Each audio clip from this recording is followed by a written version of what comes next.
Five, four, three, two, one. Please proceed the session, ma'am. You are live. Recording in progress. Good evening, one and all. You will agree that COVID 19 has had a substantial impact on our physical and mental health.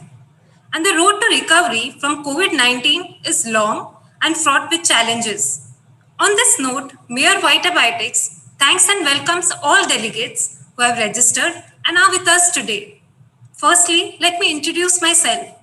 I am Tanya De Cruz and I'll be your host for today. Mayor Vitabiotics, the group company of Vitabiotics UK, has always placed innovation and trust as its core values. Our founder, Dr. Kartar Singh Lalwani, is a bioscience inventor who has successfully commercialized his own inventions. It is often said that the secret to beauty is to be comfortable in one's own skin.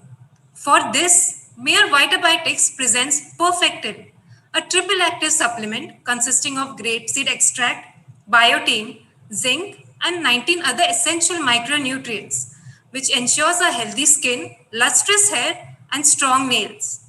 We are also proud to be the only vitamin company to have received the prestigious Quiz Award for Perfectil Breakthrough Research. Today, Mayor Vitabiotics provides a one-of-a-kind platform for connecting, engaging, and creating a channel for robust information exchange. To mark this occasion, we have our eminent speakers, Dr. Asim Sharma and Mr. Rohit Shilatkar, engaging us on nutrition and health, skin, hair, and nails. Dr. Asim Sharma has completed his MBBS from the prestigious Armed Forces Medical College, Pune. He has 3 degrees, a MD, a DNB, and an MBA in hospital management. Dr. Asim has also conducted the largest global study on PRP in androgenetic alopecia in 2015. He is on the review board of reputed journals like Lancet, JAMA, JARD, IJDVL, and IDOJ. He is the honorary secretary of IADVL Maharashtra.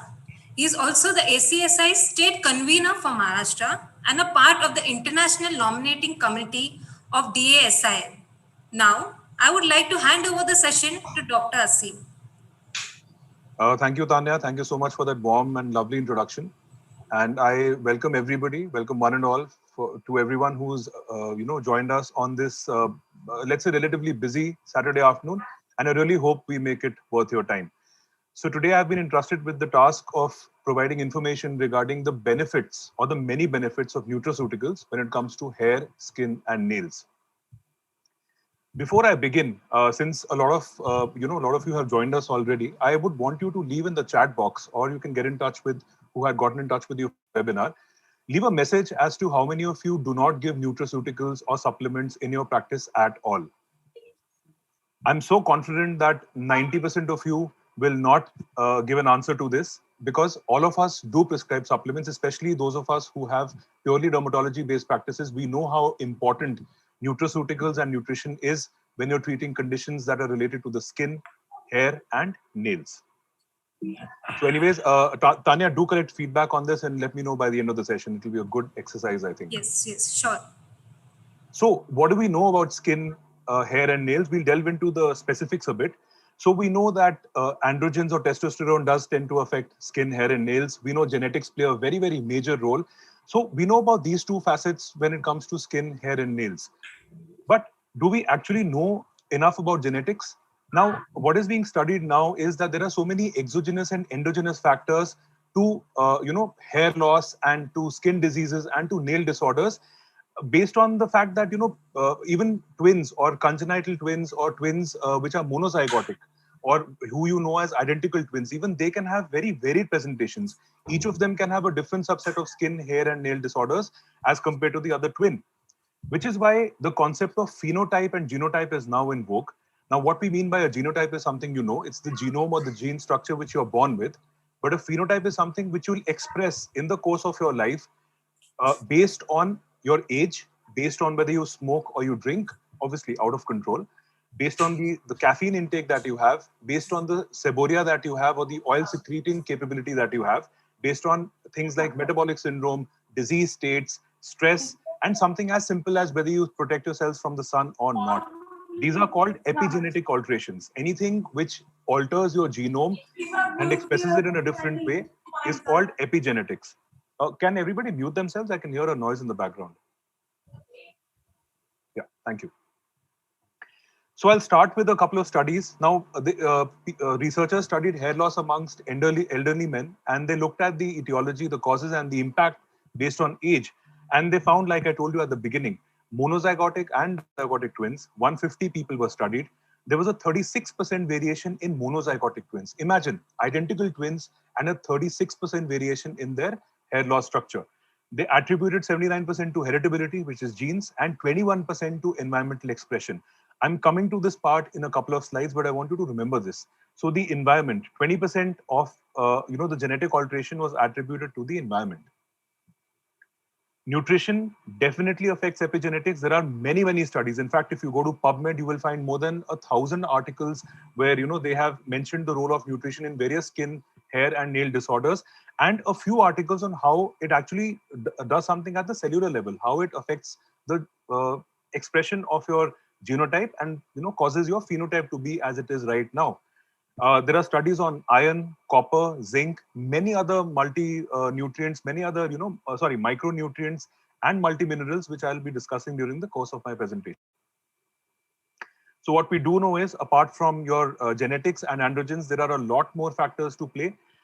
When you look at alopecia patients, I'm showing you a lot of hair studies today because I primarily deal with hair along with skin and nails. I have a very heavy trichology practice. So based on studies on hair loss, again, they found dihydrotestosterone, which is your active androgen. They found that to be to be high, on the contrary, in very few patients with androgenetic alopecia.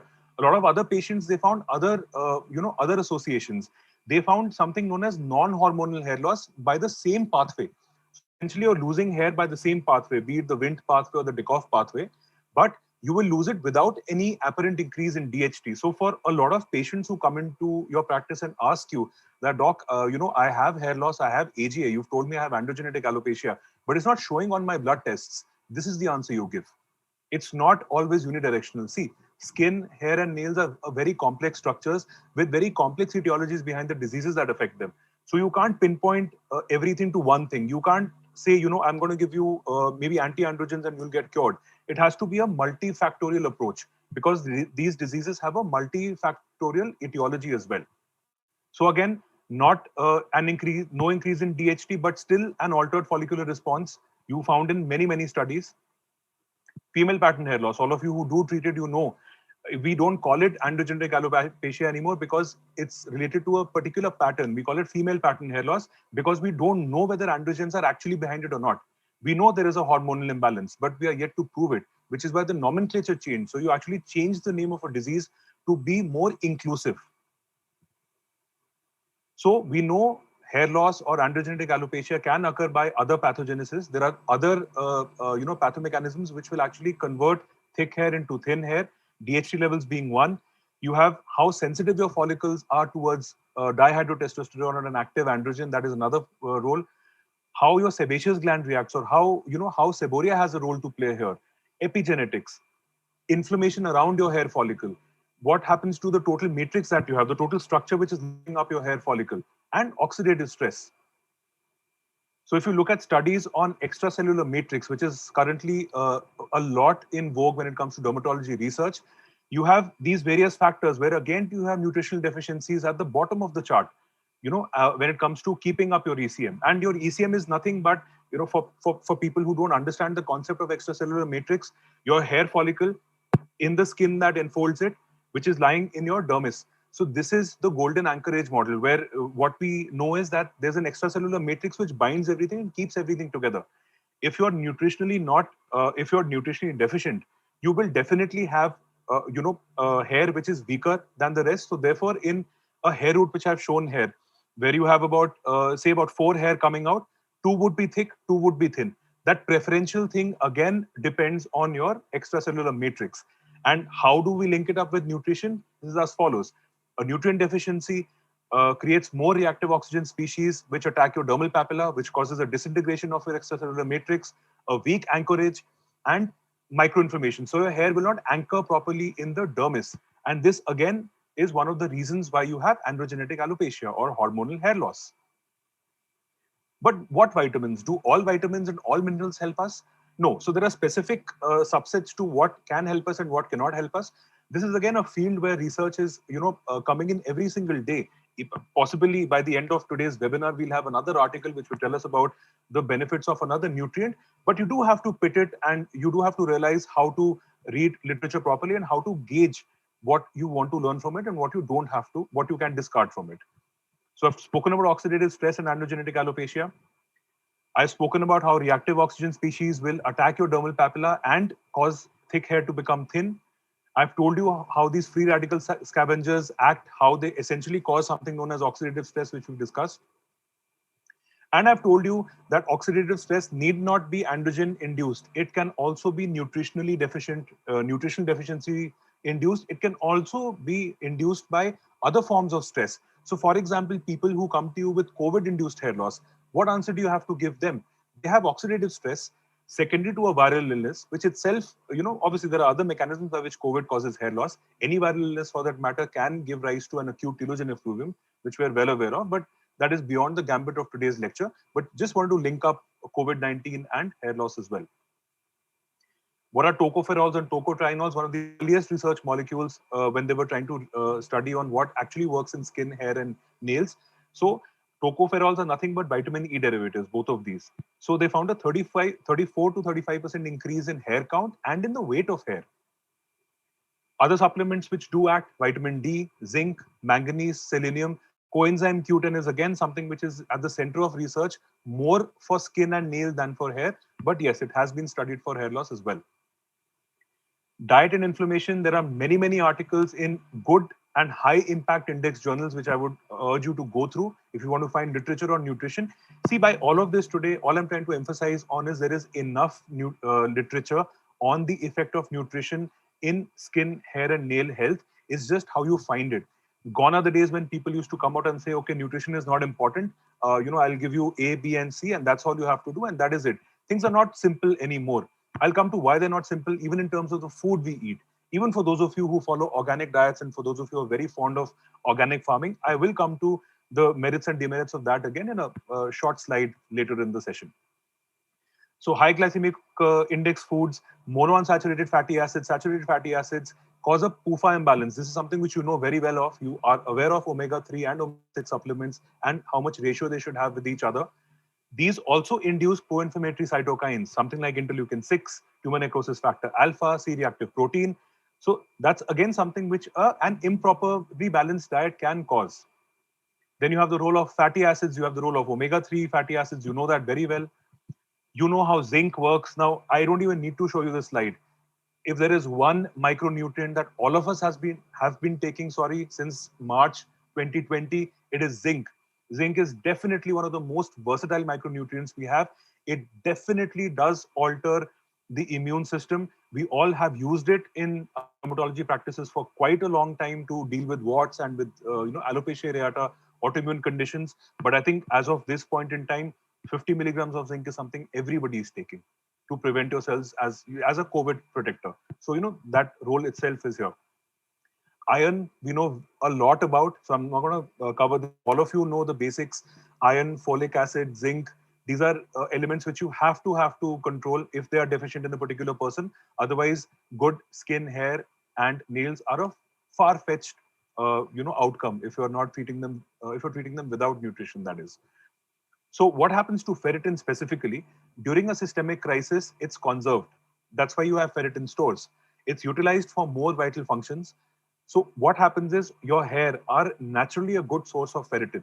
What the body does essentially is it removes ferritin from the hair and preserves it, conserves it to spread it out to different vital organs that need it. Probably if your cerebral function is compromised, or if your liver function is compromised, or if your heart needs it, it will basically be compromised from the hair, because hair is non-vital to the body as such. So hair is luxuriously rich in proteins, vitamins, and minerals. So now we'll come to a little bit of an evidence. So a lot of you had asked me in the previous webinar as well, and I'm sure even today you'll have the same question. Do we treat nutritional deficiencies and then correlate it and then treat it? or can you give supplements just as it is? Anybody is aware of who this man is? The great scientist. He's done something very, very wonderful in 2017, which led him to win the Nobel Prize. This Japanese scientist is Dr. Yoshinori Osumi.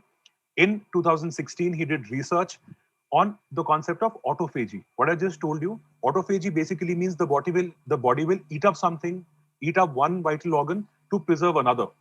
And this happens at a cellular level. I'm not saying the body eats up organs as such, but it'll kind of deplete some cells to promote other cells.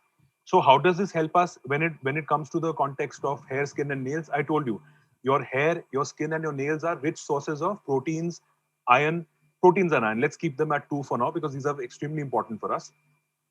So what happens? Your body will sacrifice your anagen hair or your growing hair. It will sacrifice your nails. It will sacrifice maybe some function of the skin to basically maintain that same level of ferritin in the body. So when the body is undergoing a stressful time, when you're undergoing COVID, for example, if you've contracted COVID, so your body will go through a systemic crisis. It'll lose nutrition because the body is trying to replenish itself time and again. So what will the body do? It'll look towards your hair and it'll try to pull out nutrition from there. And what happens then? You lose hair. This is essentially what happens in telogen effluvium, which I told you about a few minutes ago. And just to simplify things, clinically undetectable nutritional deficiencies happen due to redistribution. So at this point in time, even if you get ferritin levels done, obviously in COVID, ferritin is a reverse marker. You actually get it done to see the inflammatory component of COVID-19. But even otherwise, if you were to check for stores of iron, you'll probably find them same because the body is compromised. It's compromised where? It's compromised from the hair. And it's tried to maintain the whole homeostatic milieu that we have to maintain, which is why sometimes on blood tests you cannot detect deficiencies. That is the time when we call these subclinical deficiencies, and you have to treat subclinical deficiencies like you treat clinical deficiencies. So for a hair to grow, you definitely need vitamin D3. All of you are aware of the role of induction. We've covered it in the previous webinar as well. Vitamin D also improves insulin resistance, also regulates androgen levels and regulates hair cycles even in PCOS. So vitamin D3 is again something which is given to people with autoimmune conditions. A lot of rheumatologists and a lot of endocrinologists do tend to supplement D3, and all of us as Indians are deficient in D3. If all of us today were to get our D3 levels done, I can bet you our mean would not be above 30. So there are more supplements which have roles in the same pathway. They help in hair morphogenesis. Arachidonic acid does that. Copper does that. You have other nutrients, and you have, in fact, experts who have made a consensus on what to use and what not to use. And B2, B12, vitamin C, vitamin D, and vitamin E have documented effects when it comes to skin, hair, and nails. Biotin, everybody knows about it. I'm not going to go into the details. I will just mention one thing. A lot of people give only biotin as supplement. So that is something which you need to stop ASAP, because biotin alone will not do anything. It has to be a combination of various supplements. Just by giving one part of the B complex, which is B7, you are not going to achieve anything. So I do have a beef with supplements that have only biotin. I do go for supplements which have a lot more than biotin. So if we look at evidence-based summaries, I told you about oxidative stress, vitamin E, zinc, N-acetylcysteine. You have immune regulation by zinc, vitamin D3, manganese, omega-3, and omega-6. You have follicular induction by vitamin D3. You have follicular genesis, which is nothing but growth or regrowth of new hair. By arachidonic acid, you have follicular differentiation. You have things which downregulate your pathways which cause hair loss. And you have some things like zinc, copper, iron, and selenium, which actually work for gene expression, which work in altering your phenotype, which is what I had spoken about at the beginning of the lecture. And just to break the monotony, this is where I practice. This is where all the good stuff happens. This is where I do most of my brainstorming. This is my clinic at Andheri West.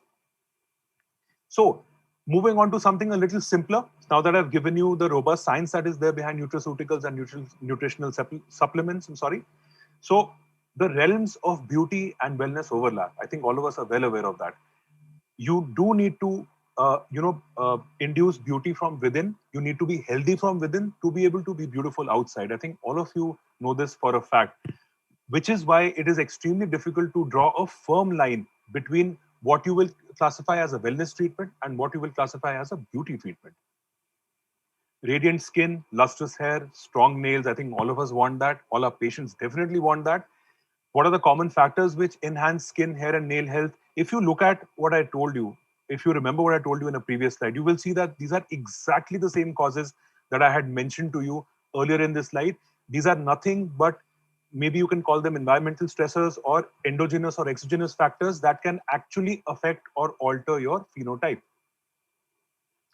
Is there a need for micronutrient supplementation? I think that I should not have any doubts at the end of this session that you definitely need micronutrient supplementation, which is nothing but it could be a subclinical deficiency or a clinical deficiency, or you could pick it up as a biochemical test, but you definitely need to correct micronutrient deficiencies.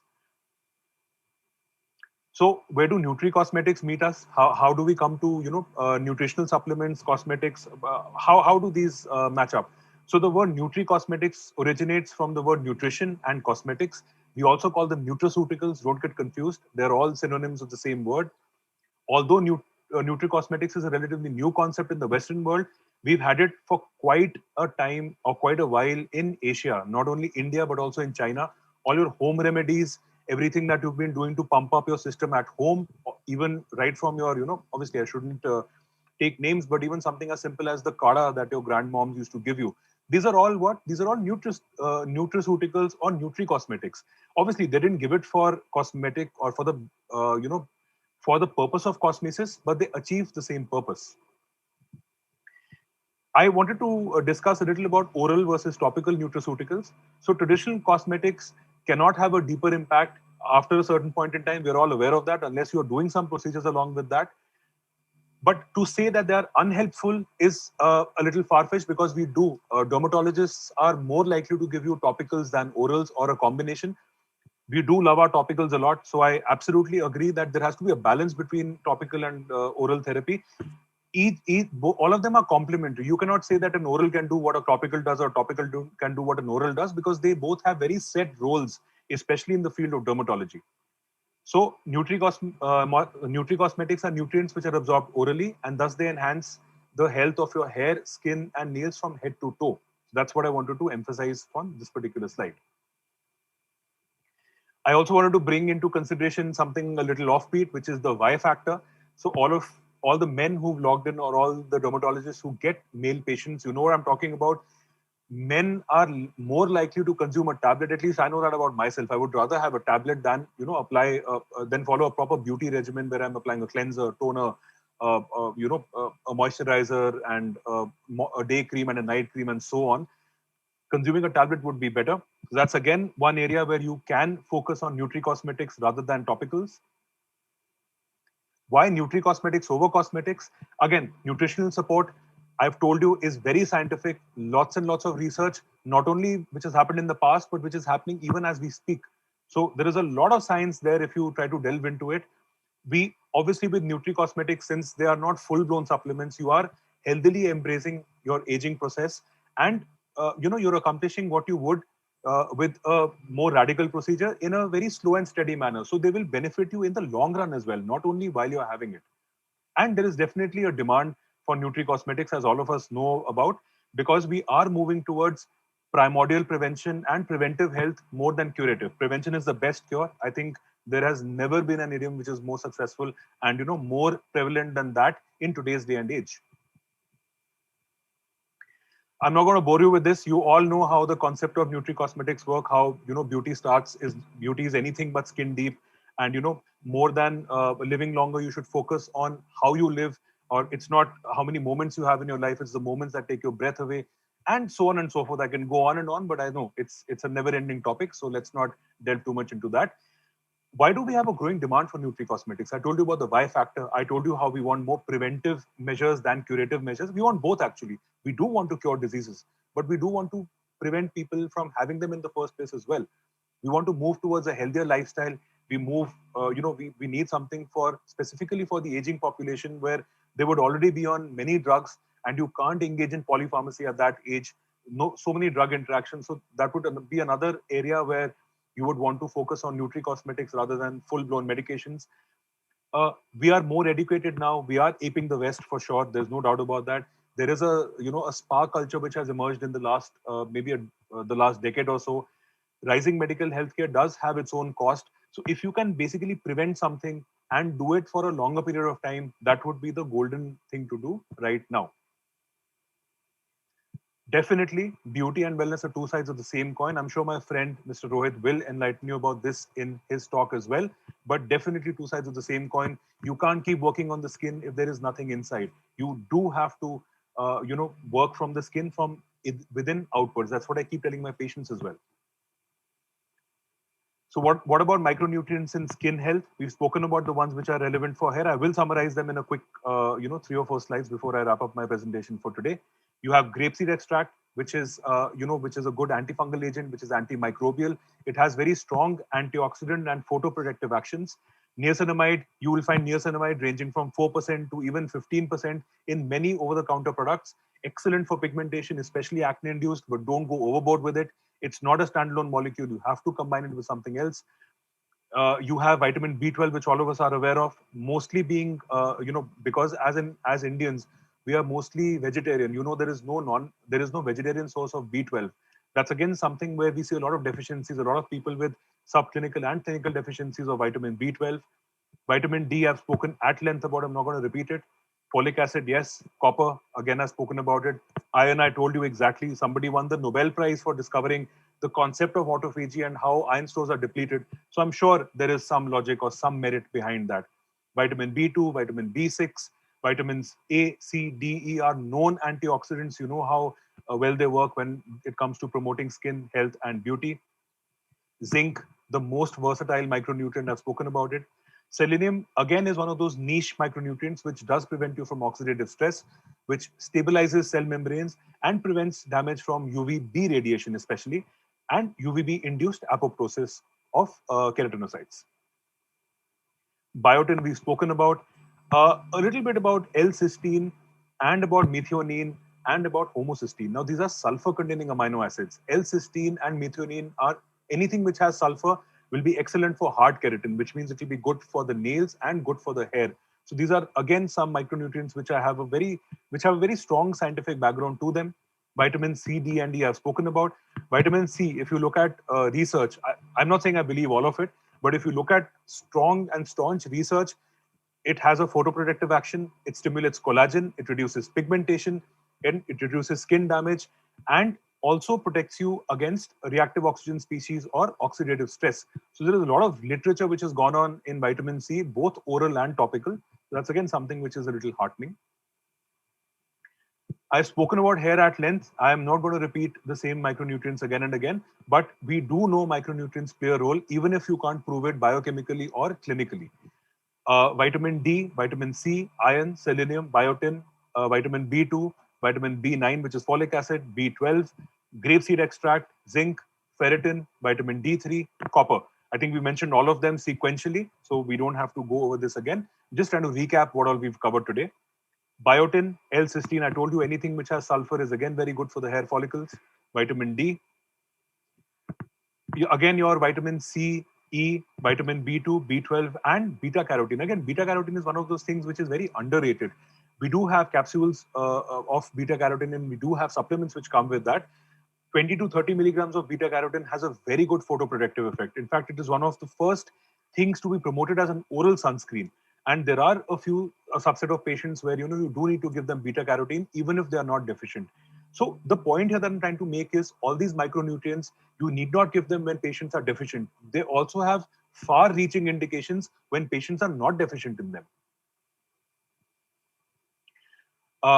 We've covered about the nail as well. I'll just recap on the micronutrients. So again, whatever works for your hair will work for nail as well. In fact, all of you who practice, you know what I'm talking about. When your hair patients come back telling you the nails have improved, they've become less brittle, they're increasing at a very fast rate, even faster than your hair. So that is something which is due to the fact that both your hair and nails have hard keratin, which is why they improve at a similar, I won't say at a similar pace. The pace is far, like it's very distinct for both of them, but they definitely improve together with the same micronutrients. So I'm very, very thankful to Maya Vitabiotics today. We've had a good lecture. I'm very happy about what we've spoken about. I am looking forward to Mr. Rohit's lecture as well and to see what he has to say, and obviously to all the question and answers that you guys have sent in. But before we move on, I just want to show you a couple of randomized controlled trials which were done on Perfectil. As you know, everything that I've spoken about is present in Perfectil. That goes without saying. But they found that in 96% people, in 72% people, and in 84% people respectively, they found after 3 months skin, hair, and nails both improved. In For nails, like I mentioned, nails are one of the first responders when it comes to nutritional supplements. You can see as early as let me just pull up my pen just a minute. Yes, so as early as 1 month, 69%. That's a fairly good amount or a very good time period if you look at skin condition. Something which responds very well in a month, I think it's something to look forward to. And not only in terms of response, but you also had, skin flakiness which got reduced or greasiness, which means skin was more manageable. Hair, people who were having dandruff or hair loss or effluvium, they responded. Maybe not completely, but at least they started to respond. And again, nails which were brittle, we could get a hold on that by using Perfectil. And again, there was something to study the efficacy of micronutrients on skin aging and the seasonal variation. All of you remember I told you this is the winter vitamin, as they call it, and I'm very, very happy that it's the Queen's first choice, if I may. I'm sure Rahul will kill me for saying this on national screen, but still. So, what was the objective? They wanted to see the efficacy of micronutrient oral supplementation on skin aging with a seasonal variation. And this was a French study where 80 was the sample size. A 4 month period was taken in the winter season, like I told you. 2 tablets of Perfectin were administered vis-a-vis 2 tablets of placebo. So it was a randomized controlled, placebo controlled study. And they found that oral supplementation with specific nutrients, like the ones we've discussed about all evening, are safe and they may even negate the negative effects of winter on skin. Thankfully, in Mumbai, we don't have too much of a winter season to begin with. So I think that's something which is a little heartening. But just to recap the key attributes of what we discussed today. So the beauty industry tends to focus on either nutrition or cosmetics, but you need to have both, like I told you. You need to not only enhance beauty but to promote wellness. So do understand that even though wellness and beauty are two sides of the same, are sorry, I wanted to say wellness and beauty are two sides of the same coin. They have to be treated together. So always remember that. And we do know that Perfectil is a unique supplement for inner health and outer glow. We know that very well from the studies that have been conducted and from our own personal experiences as physicians. An adequate intake of vitamins and minerals does facilitate a good cutaneous health, be it skin, hair, or nails. And with a significant number of clinical research which has already been done and which is ongoing, I think it is safe to prove that we all need a good nutraceutical. I'm going to leave you with some food for thought, something which I had, addressed at the beginning. For those of you who do organic farming on your own, I have a lot of friends who do that. Even with, even when you're farming your own product, when you're, making your own produce, what happens is the nutritive value of the crops that you've sowed. A lot of studies, not only from India, but even from something as prestigious as the British Food Journal, they've shown that there have been historical changes in the mineral content of fruits and vegetables, which means the levels of calcium, iron, copper, manganese, selenium, sodium, potassium, they are much lower in crops that you get these days. So this is just a message to tell you that we are a race, or we are at a timeline where we overeat. We have all the Swiggies and Zomatos in the world. We have everything at a at the touch of a hand, at the touch of your fingers. But we are a race that overeats, but we're undernourished. And this hidden nutritive hunger is what is actually being studied in in so many other disorders, not only skin, hair, and nails, but in a lot of systemic diseases as well. So keep in mind the agrarian decline that we've had over the years and the low nutritive value that you have in crops. And to conclude, nutrition plays a pivotal role in skin, hair, and nail physiology.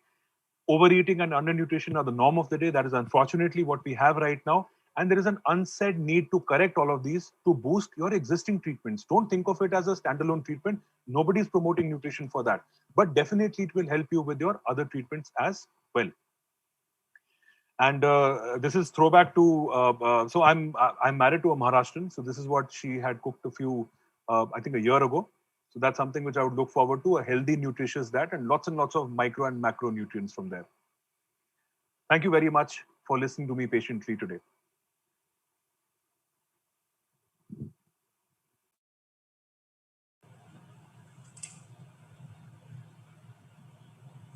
Thank you, Dr. Asim.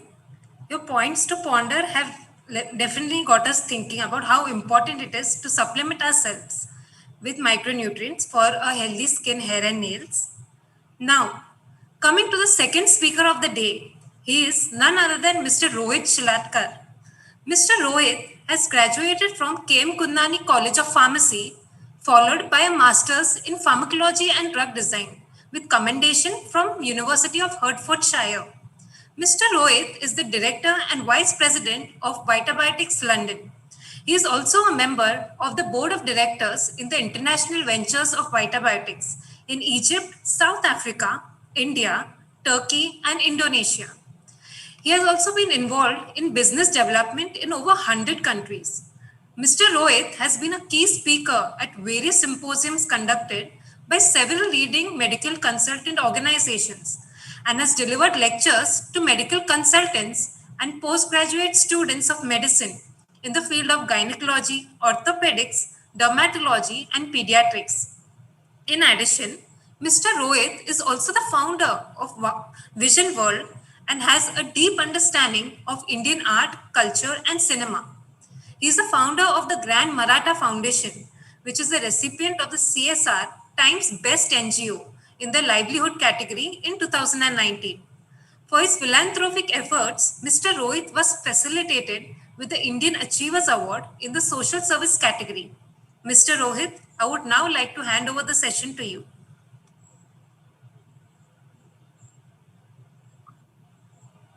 Good afternoon, everybody. We're going to talk about Perfectil. Well, thank you for having me and inviting me for this talk.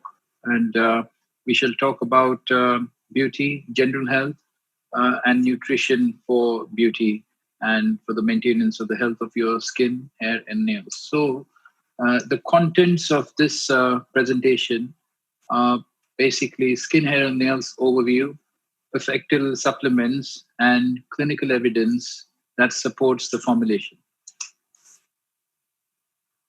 The skin, as we know, is the largest organ of our body, with the most number of cells renewed every 5 to 6 months. As one ages, skin becomes dry, flaky, wrinkled because of the loss of fat and sebum production and breakage of elastin fibers. Aging of skin is directly proportional to deficiencies of key nutrients in your diet. So we'll have a look at the essential nutrients for skin health. You have some food sources here in the picture, so I won't go through that, but we'll talk about the nutrients that are provided by these food sources. So B complex coming from, as you can see on the slides, from fish, eggs, poultry, including thiamine, riboflavin, niacin, B6, and B12 are involved in blood cell production and blood circulation, increasing the transport of nutrients to the lower dermal layers of your skin. Vitamin D, as you can see, coming from the fish, the cheese, the mushrooms, they have receptors. They're found in every cell of the body. So melanogenesis, fibrogenesis, angiogenesis, immune-mediated processes, all are potential targets for vitamin D3. Bioflavonoids and antioxidants, including vitamin C, natural vitamin E, selenium, and other micronutrients, would help synthesize antioxidant enzymes to defend against free radicals that are produced in the cells of your skin that cause aging. Cysteine, a sulfur amino acid essential for the formation of skin tissue, and cysteine can be obtained from foods like cheese, garlic, and eggs. Biotin coming from berries and fish and red meat and mushrooms. Again, they're healthy for skin and the nerves that are within the skin. Iodine supports the function of the thyroid gland and the thyroxine production for skin health. Iron to overcome dermatopathic anemia and for the transport of oxygen to the vital skin tissue. Zinc is necessary for healthy hormone levels as well as tissue repair. Magnesium is fundamental for the production of cellular energy, maintenance of levels of body's antioxidants, and utilization of B vitamins. And pantothenic acid, again, easily found in foods like sweet potato and cauliflowers and mushrooms, combines with vitamin C to improve skin wound healing and mechanical properties of scars. So also helps in getting rid of scars that are left after injuries, acne, etc. Here we have a simple structure of the hair follicle. Having a good blood supply is vital for hair support. Blood supply rich in nutrients could be vital as hair grows by forming new cells at the root of the follicle. Also, sebaceous glands and muscles are attached to these follicles. Nutrients necessary for hair health and the food sources are again here. We'll not go into food sources because it's quite clear on the slide, but we'll talk about the micronutrients that these food sources supply. Biotin for the health of your hair growth. Iodine coming from milk, fish, eggs, essential for thyroxine. Its lack affects the appearance of your hair. Iodine, of course, important for transport of oxygen, which is vital for hair growth.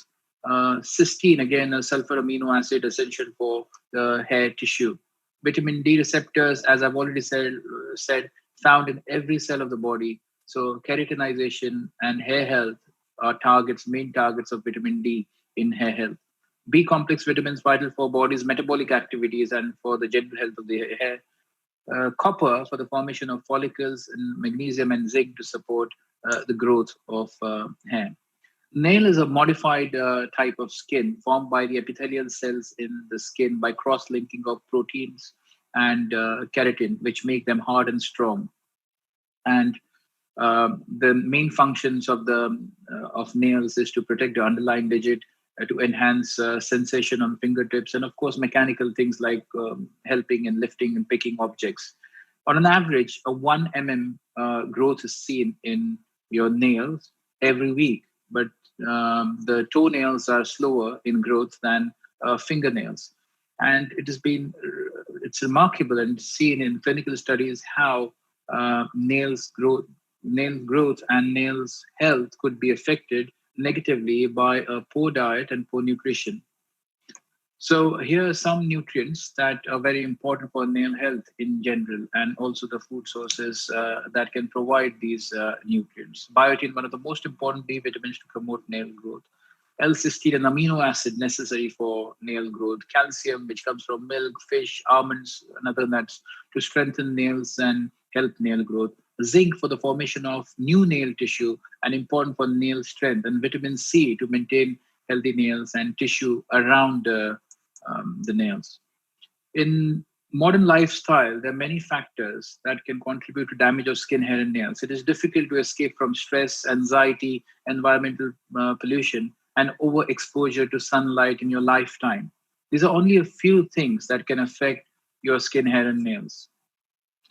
The manifestations of damage could be seen in your skin, hair, and nails in different ways. Skin, for example, poor complexion, pigmentation, scaly, dry skin, a thinning of the epidermis, alterations in the collagen levels, delayed wound healing, dermatitis, psoriasis, premature degeneration of skins, age spots, blemishes, wrinkles, increased generation of reactive oxygen species, sunburns, photoimmune suppression, etc. In terms of hair, accelerated hair fall is one of the common things that we see both in men and women with poor nutrition. Dry and brittle hair, itchy scalp and bad scalp, reduction in the density of the hair follicles, reduction in hair shaft diameter, that is thickness of the hair is reduced, and also abnormal keratinization in hair and premature graying of hair. In terms of nails, you see poor growth, reduction in thickness of nail plate, brittleness, white spots, and the yellow nail syndrome. And these are all related to nutritional deficiencies. So here's the answer for all of this. Use of Perfectil, the science of beauty of skin, hair, and nails, and how does it affect the health of your skin, hair, and nails. It is scientifically formulated by a team of leading nutritional experts to deliver beauty from within. Provide skin, hair, and nails with a comprehensive spectrum of essential bioactive nutrients. Each formula contains 20 micronutrients, which can help support activity at a cellular level where real building and repair work takes place. Delivers nourishment via the bloodstream at a very deepest level for the dermal layer of the skin, at the hair follicles, and at the nail beds, designed to complement a daily beauty routine. So basically, you're following any other daily beauty routine with certain types of cosmetics that you like, etc., moisturizes everything. It can be used with any standard daily beauty routine, and serves as a complete multivitamin for your overall health and well-being. So if you're taking Perfectil, and if you're recommending Perfectil to your patients, they don't have to take any other multivitamin supplement because Perfectil has it all. So it's not just a beauty supplement, but it's a overall nutrition supplement for your health and well-being. This original triple active formula for skin, hair, and nails, as I said, contains 20 micronutrients, including antioxidants like beta carotene, vitamin C, vitamin E, vital for protecting the skin against free radical damage from UV rays and pollution. It contains B complex vitamins. B complex vitamin deficiency can lead to dry skin, sore lips, and mouth ulcers. It's involved in red blood cell formation, blood circulation, thereby increasing the transport of nutrients to the dermis, the inner layer of the skin. Vitamin B3, niacin, present as nicotinamide in Perfectil, a form of B complex vitamin which increases blood flow through capillaries near the surface of the skin. It also contains B2, B3, and biotin combination, which can contribute to the maintenance of normal skin. It contains vitamin C to form collagen that delays aging, vitamin D required for healthy skin and bones and important for general tissue maintenance. And it contains minerals like selenium and zinc, which contribute to the maintenance of the health of your hair and nails. Iodine is essential for the production of thyroxine, a hormone that controls the rate of metabolism. A lack of thyroxine can have a detrimental effect on the appearance of your skin, hair, and nails. Along with the vitamins and minerals, it also contains natural mixed carotenoids, which provide a safe source of vitamin A to help maintain a healthy complexion and can reduce sun damage. Now, vitamin A, there's a reason why vitamin A is not directly added in Perfectil supplements because it's not recommended for pregnant women. And often a woman doesn't know that she's pregnant until the first 8 weeks are gone. And that's why we have a safer version of provitamin A, which is mixed carotenoids, which is a precursor for vitamin A. It gets converted to vitamin A in the body as and when required. So there is no direct vitamin A added to Perfectil, but there is a more safer option. It's the natural mixed carotenoids. Then there is grapeseed extract that contains antioxidants to help protect cells from free radical damage, promote a healthy circulation, and help maintain healthy collagen and elastin levels.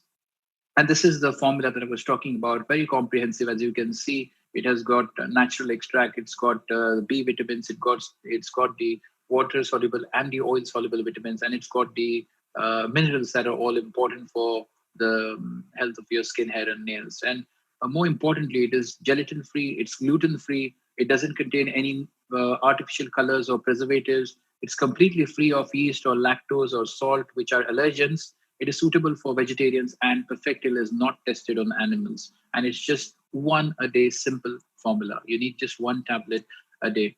And this is supported by independent research. Now, I always, whenever I talk at conferences of doctors and pharmacists, I always tell them that whenever you're recommending a product to your patient, always ask the question, where is the science? And this is where the science is. We should only recommend products that have clinical data. This is a clinical trial that was conducted in the UK on Perfectil. We found 72% of the participants noticed an improvement in the condition of their hair over a 3-month period, with majority noticing changes in greasy hair. 84% noticed an improvement in their nails, specifically improvement in poor nail growth. And 100%, that is every participant, all the participants noticed an improvement in their skin. We conducted another trial, which was a 4-month winter trial at the University Hospital of St. Jacques in France on women aged 35 to 55. And we found that the group of women that took the comprehensive multivitamin Perfectil had a much lower rate of development of fine lines than the group that took placebo. And in the following slides, you'll see what the professor who conducted the trial had to say about the trial. But in short, the trial showed that women who took the supplement Perfectil were protected against marked deterioration in skin micro relief or volume of fine lines, had less increase in the skin roughness, and maintained viscoelasticity and skin thickness. Now, this trial particularly showed the effect of harsh climate changes on the health of your skin, particularly the exposed part of the skin, that is your face. But this also applies to harshness of the summer.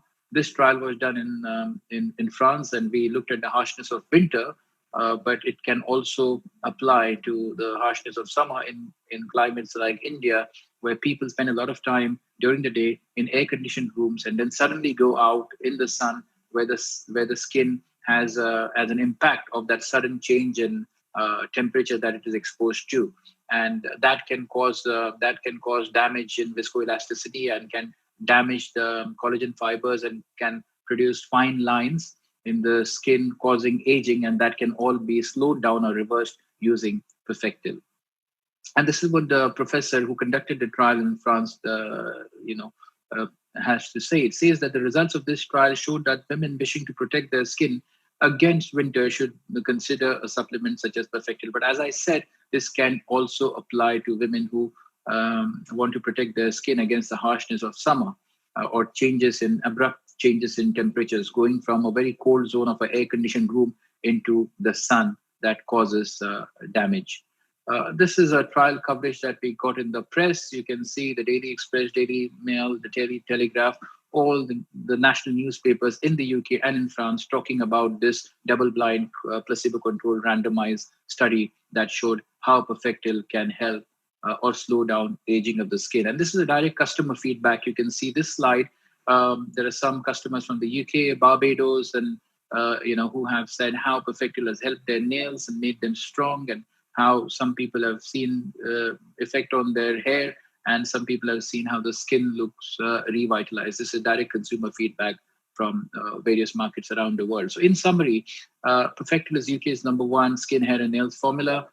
It's being targeted to specific needs of skin, hair, and nails. It's clinically proven. The most important point, it's clinically proven. There are clinical trials to back this formulation. And the product is, although it's a nutraceutical, it is manufactured to the highest standards of pharmaceutical GMP. It's worth mentioning about the Queen's Award. In April 2018, Vitabiotics was honored to be announced as the recipient of the British highest and most coveted Queen's Award for innovation. We've got this Queen's Award 4 times during the past 15 years. And the last 2, the one given in 2013 and 2018, has been for innovation in vitamin research. During more than half a century of annual Queen's Awards, over 12,000 Queen's Awards have been granted, and only 2 have been given for innovation in vitamin supplements, and both are given to Vitabiotics. The 4th of the Queen's Award that we received was in 2018, and that was for the research behind Perfectil. And along with great efficiency and a great formulation, we also have very stringent quality standards. We are the only nutraceutical company to have full British pharmacopoeial grade raw materials, including excipients, used in our products. The products are manufactured in fully licensed MHRA factories, and which operate under ISO 17025. And the further controls, as I said, raw materials and finished products are manufactured to pharmaceutical standards. Each product is traced back with COAs, Certificate of Analysis, and there are stringent quality control processes during the manufacture and at the end of the manufacture. So basically, we believe in no fuss and just pure quality that you can trust. And who are the formulators? I feel very proud introducing our medical board to you. There are 6 professors you can see here. Professor Arnold Beckett and Professor Louis Keith is no more with us. They passed away some time ago. But Professor Arnold Beckett has been one of the most celebrated and important professors that Britain ever produced. He has been our chairman for 20 years before he passed away in 2010. Professor Louis Keith was a gynecologist from South Dakota University, and he was a spokesperson for Vitabiotics. Professor Ajit Lalwani is the #1 name in infectious diseases in the UK. Professor Kartar Singh Lalwani, OBE, PhD, DSc from Germany. He has been a founder and the main brain behind the research. And then we have two other very renowned gynecologists and Professor John Studd and Dr. Michael Dooley, a fertility expert from the UK. So thank you very much for listening to me. I'm now open for any questions. Thanks, Mr. Rohit. I believe that we have now gained a better understanding of Perfectil. On behalf of Mayor Vitabiotics, I would like to thank Dr. Asim Sharma and Dr. Rohit Chelatkar for such an insightful session on nutrition and health, skin, hair, and nails. It was indeed a thought provoking session. I'm sure all the attendees will leave the session with new knowledge to take away. I would again like to highlight that Perfectil has been the recipient of the prestigious Queen's Award for Innovation. Now, Dr. Asim and Mr. Rohit, with your permission, can we move to the Q&A session? Yes, I'm ready to take questions. We do. The first question is from Hyderabad. Dr. Asim, it is for you. So the doctor has asked that although the evidence what is provided is quite convincing, what is the duration to see the positive results?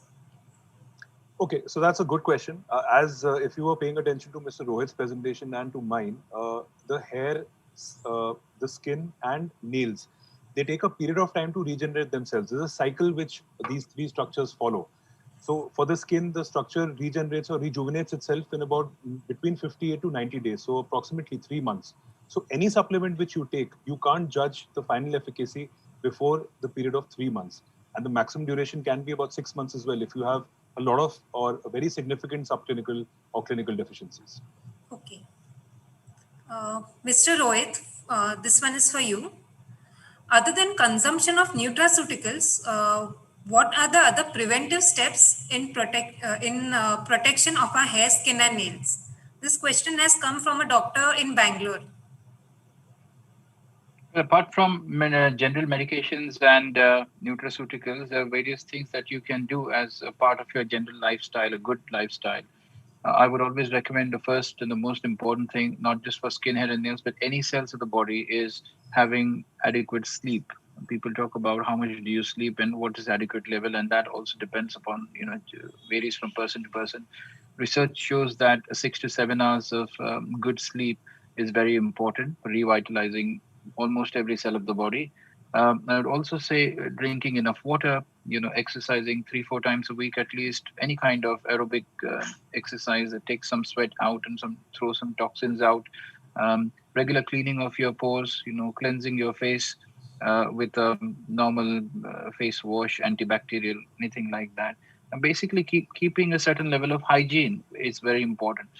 From a food point of view, what's important, what research has shown is low GI food.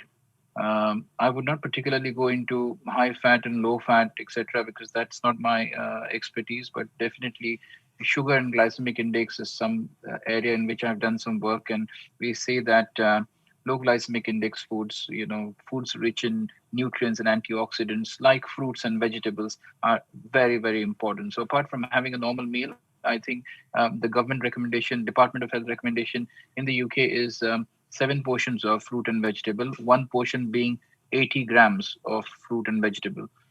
I would personally recommend at least 9 portions of fruits and vegetables, along with some exercise and drinking enough water and sleep. Okay, thanks, Mr. Rohit. The next question is from Chennai. The doctor has asked a number of ingredients mentioned are antioxidants. What makes them effective immune boosters as well? What is your opinion? So, is this who's taking the question? Yeah. After you, Mr. Rohit, please. No, I don't know whoever the question is directed to, because we should satisfy the listener. Agreed. Mr. Rohit, you can take it. Okay.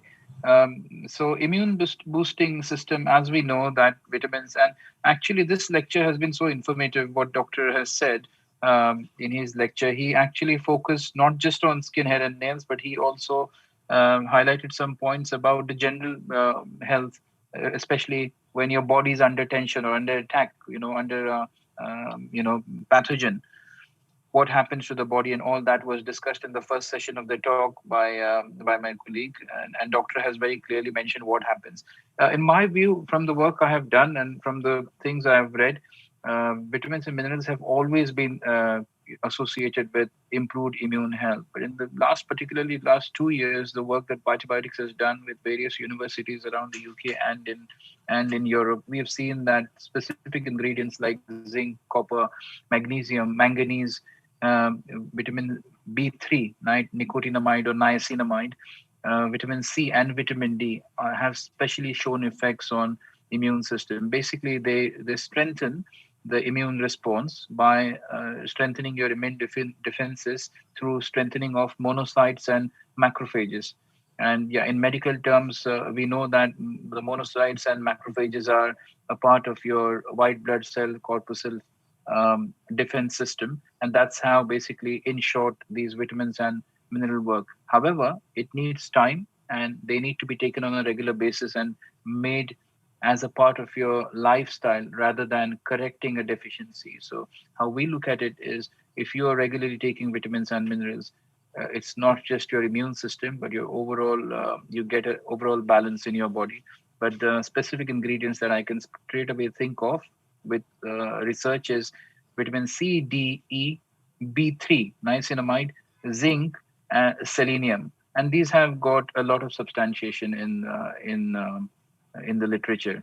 Also important to say, both EFSA, European Food Standards Agency, and the FSA, Food Standard Agency of UK, along with the Department of Health, has actually approved health claims like they approve on like the MHRA or the Department of Health, who approve claims on medicines. There are actually approved health claims on these vitamins and minerals now.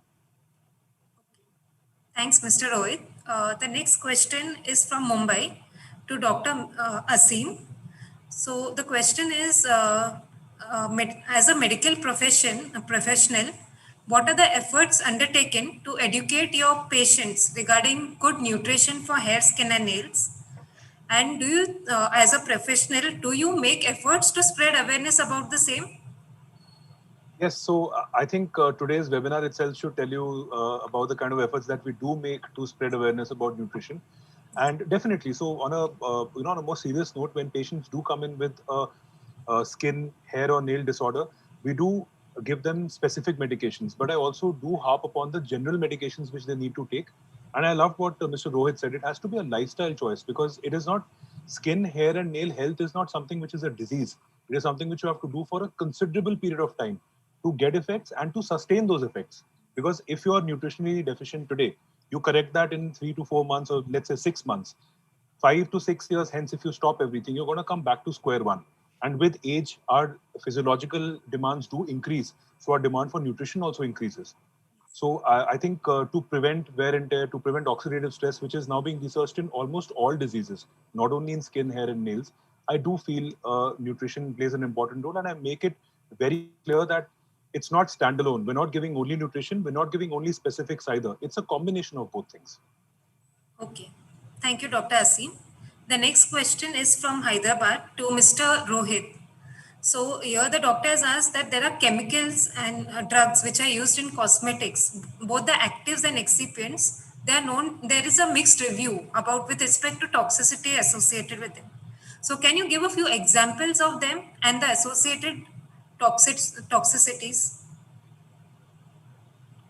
When it comes to cosmetics and anything that you use topically on your skin, as a formulator of nutraceuticals, and I've also been in the cosmetic industry for almost 18 years now, uh, we look at developing products that have minimum excipients, but it's not always possible, because pharmaceutically, in a cosmetic lab, when you have to put a cream together, you have to think of the commercial aspects of the cream. So if you're putting a SPF or a moisturizing cream together, you have to make sure that the cream stands its life, which means if the life is 2 years or 3 years or whatever the shelf life is, your cream has not only have to be effective, but the pharmacist working in the lab has a bigger challenge of keeping it stable for the time of 2 or 3 years. And because of which, there is introduction of a lot of stabilizers, things that hold things together, emulsifiers, and various different things. And if you actually pick up any cream in the market, I can't take any names, unfortunately, any cosmetic cream in the market, and if you see the formulation, if you understand, if you're a pharmacist or a cosmetologist, you would understand that uh, the actives are never more than 5% of the cream. 95% of it is stabilizers, emulsifiers, and things that keep the cream together. It's cream is an emulsion. Emulsion is like milk. How long can you keep the milk together? At some point it will break if additives are not added. So this comes with your choice of lifestyle. Again, if you are spending a lot of money and buying expensive products, does not mean that the cream is all actives and less excipients, less chemicals. What you may do is start reading labels more carefully. If you see that alcohol is a big part, generally ingredient label on a cosmetic goes in decreasing order by weight. So if you see water as the first ingredient, then you know that it's water based. There's a lot of water in it. Okay, so there would be less alcohol or there will be less of other chemicals. But having said that, if there's a lot of water, water is the biggest source of bacterial growth. So there will be a lot of preservatives to help that water stay for 2 or 3 years. But there are creams in the market, there are cosmetics in the market that come with very minimum levels of these excipients. And these manufacturers have now started making those claims that 99% pure natural organic oils, etc. So, in my eyes, if I was to recommend anyone a skin product, I would rather go for oils than creams and emulsions, because a cream, a suspension, is a pharmaceutical, cosmetic form of something put together to make it stand for its shelf life. It's a commercial product, whereas organic oils are not. So if somebody comes to me and asks me for an opinion on melasma or psoriasis or something, or skin lesions which are left after a particular problem, so the doctor has treated the problem, say uh, LPP, lichen planus pigmentosus, very commonly found in younger generation in India and hotter countries, can develop because of photosensitivity and immune deficiencies together. When that lichen planus is treated and when it is gotten rid of with the help of vitamin D, etc., and the immune system strengthens and it starts responding, the lesions remain. Pigmentation remains on the face, under the eyes, brown spots, etc. A simple oil of vitamin A at night and vitamin C suspension in the mornings, in the daytime, would be my go-to option rather than very expensive cosmetic products. Because along with those cosmetic products and the creams and the moisturizers, you get a lot of chemicals in, as you rightly said. But then it is a choice between, one person may respond to those creams in not so bad way, and another person could respond in a very bad way. For me, I use only essential or organic oils on my skin. For people around me, my family members, I only recommend oils, organic oils on their skin, no creams, no moisturizers. Okay. Okay, so due to a time constraint, unfortunately, we won't be able to address more questions. But I thank both of you, Dr. Asim and Mr. Rohit, for answering the queries raised during the session. And thanks for the informative session. It was indeed a pleasure to have both of you with us together on one platform. I would, however, request if you all could both give your any concluding statements on the topic, current topic we are on. So, Let doctor go first. yeah, thank you, Mr. Rohit. So, I think my concluding statement would be as simple as beauty and wellness are two sides of the same coin. To treat one or to achieve one, you have to take care of the other. Otherwise, everything that you do, especially for skin, hair, and nails, can be very, very short lived, especially if there is no disease as such. So, I do believe in the mantra of doing everything together and making people beautiful from the inside out rather than outside in. Thank you. Mr. Rohit? So, I would really have thought that Dr. Asim Sharma would share some of his beauty tips with us. Since Now, this is a serious question. I mean, if I had any more time on this conference, I would like him to address this in a more personal way and tell us really how do you manage to look so nice. Oh, and come on. everything being so perfect. So I would have really loved to hear that, but sometime we should get together and maybe you can enlighten us more with your personal lifestyle and what do you follow. To just sum up the session, I really enjoyed this session. I think, as doctor has just mentioned, make your beauty regime or whatever you do for your health and beauty as a part of your lifestyle. Don't see this as a 8 weeks or a 10 weeks quick fix. Whether you're working out every day, going for a run every day, drinking enough water, sleeping enough, taking your Perfectil multivitamin, using the best kind of cosmetic products on your skin, all has to be a part of your healthy lifestyle, and that has to be a long term thing. I totally agree with both you, Dr. Asim and Mr. Rohit. So this concludes our webinar. I would like to inform you that there are over 5,000 attendees all throughout India for this webinar. I once again thank all the delegates for joining and being a part of this webinar. It was a great honor for me to moderate this session, and I also thank Mayor Vitabiotics for arranging such a wonderful, informative session. Stay healthy. Thank you. Thank you very much. Thanks. Thank you very much.